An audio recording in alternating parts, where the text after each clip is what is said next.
দ্বিতীয় এপিসোডটা দেখুন। হালকা হাতে হালকা আঁচে রান্না করে নিচ্ছি এবং তেল এবং মশলাটা আমি চাপা দিয়ে দিয়ে রান্না করছি যাতে সুন্দর ফ্লেভার অ্যারোমাটা থেকে যায়, উবে না যায়, যেন কালো না হয়ে যায়। ভালোভাবে ভাজা মানে এই নয় যে চিকেন পিসগুলো বা ভেজিটেবলস বা স্পাইসগুলো যেগুলো আমি চিকেন প্রিপারেশানে কাজে লাগাচ্ছি ইনগ্রেডিয়েন্টস হিসেবে, সেগুলো কালো হয়ে গিয়ে পুড়ে যায়। ভালোভাবে ভেজে নেওয়া সেটাও একটা স্কিল, সেটাও একটা হাতের কাজ, ভালো টেস্টের পরিচয়।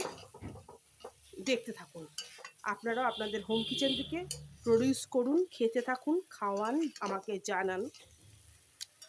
প্লিজ লাইক করুন, সাবস্ক্রাইব করুন, কমেন্ট করুন, নোটিফিকেশান বাটনে অল অপশানটা প্রেস করে রাখুন এবং শেয়ারে আমার চ্যানেলটাকে বাড়িয়ে তুলুন।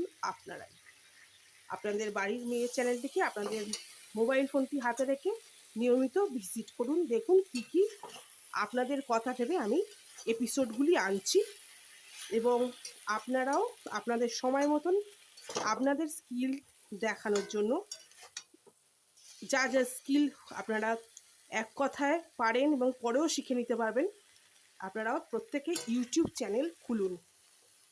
আমার সাথে আপনারাও কিছু করে দেখান, আমাকে জানান।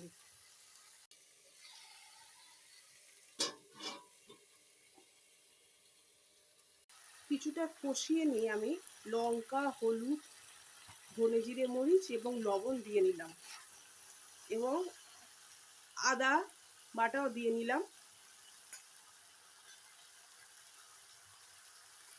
লঙ্কাগুলো দিয়ে নিলাম, গ্রিন চিলি। দেখতে থাকুন চিকেন কষা, চিকেন রোস্টেড, চিকেন ফ্রাইটা তৈরি করে নিচ্ছি আপনাদের সামনে আমার হোম কিচেন ইউটিউব প্ল্যাটফর্ম থেকে। ইউটিউবকে ধন্যবাদ জানাই।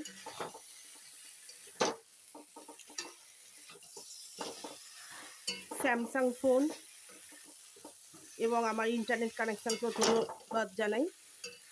আমি এগুলো ব্যবহার করছি, তবে এগুলো প্রমোশন নয়, কিন্তু সকলেরই আশীর্বাদ নিয়ে, পেড প্রমোশন নয়। আপনারা আশীর্বাদ করুন, দেখতে থাকুন আমার চ্যানেলটা নিয়মিত। এইভাবে কীভাবে আমি তৈরিটা করে নিচ্ছি কড়াইতে, দেখতে থাকুন। দেখুন, সামান্য জল ঢেলে নিয়েছি, গ্রেভিটা তৈরি করছি।